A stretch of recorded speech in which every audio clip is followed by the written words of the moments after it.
History rarely collapses with a bang. More often, it begins with silence. A quiet hesitation, a shared belief that things are fine, even when the foundations are cracking. Let's travel back to the late 1920s, a time many genuinely believed was a permanent golden age. Imagine the world then. Economic growth seemed unstoppable. Stock markets climbed higher and higher, like a staircase to the sky. Factories were buzzing, expanding their production lines, and jobs were plentiful. Newspapers were filled with confident headlines about endless prosperity. Public figures stood at podiums, reassuring citizens that the good times were here to stay. Of course, there were warnings. A few lone voices spoke of instability, but they were easily dismissed, their words sounding like distant, unlikely whispers against the roar of progress. During 1928 and the early months of 1929, the first subtle signs of trouble began to appear, almost unnoticed. Stock prices, which had been on a steady upward climb, started to fluctuate more erratically. Some savvy investors grew cautious, quietly selling off their shares. But the majority, they dismissed the concerns. This wasn't a real problem, they said. Just unnecessary fear from people who didn't understand the new economy. The party, they insisted, was far from over. Then came late October 1929.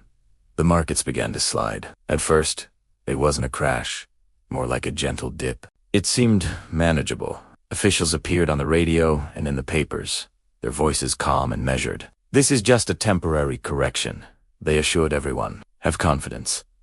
The prevailing belief was that confidence alone, the sheer power of positive thinking, could restore balance to the markets. And so, there was a crucial delay. Instead of immediate, decisive action, there was hesitation. Meetings were scheduled for the following week. Important decisions were postponed. The stock exchanges were kept open, a symbolic gesture meant to project strength and stability. But with each passing hour, uncertainty grew. With each passing day, that initial hesitation solidified into a dangerous state of paralysis. It's vital to understand that no single person, no single decision, caused the collapse. It was a chain reaction, a sequence of small, seemingly reasonable choices that, one by one, slowly narrowed the path to recovery until no good options were left. The ticker tape machines kept running, spitting out streams of paper with the latest numbers. Each new printout carried the hope that the situation might finally stabilize. Every dip in the market was treated as a temporary setback, soon to be corrected. But confidence is a fragile thing. It was eroding much faster than anyone in power expected. As the financial pressure mounted in New York, the shockwaves began to spread. Businesses, seeing their investments shrink, began to reduce their activity. Factories that were once humming with production started to slow down. Shops that had been bustling with customers quietly closed their doors. Employment didn't vanish overnight. It declined gradually, one layoff at a time, making the true scale of the crisis difficult to grasp in the moment. What began as a stock market correction on Wall Street soon expanded far beyond the financial centers of the world. The effects rippled outward, touching households, entire communities, and then entire nations. International trade, the lifeblood of the global economy, began to contract as countries put up barriers to protect themselves. Credit, the essential lubricant of commerce, froze solid.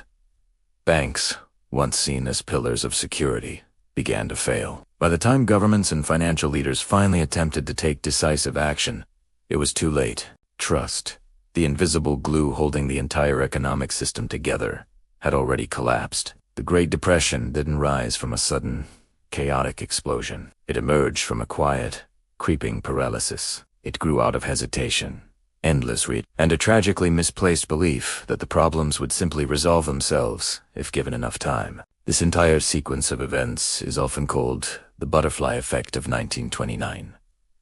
A series of small, seemingly rational decisions made over a very short period ended up producing irreversible, world-altering consequences. The decade that followed was one of immense hardship and suffering, and it fundamentally changed the relationship between governments, economies, and citizens. It serves as a powerful reminder that the most significant shifts in history don't always announce themselves with trumpets. Sometimes, they begin with the quiet, dangerous sound of inaction, a collective holding of breath, while the world teeters on the edge of a precipice. The silence before the fall is often the most critical moment of all.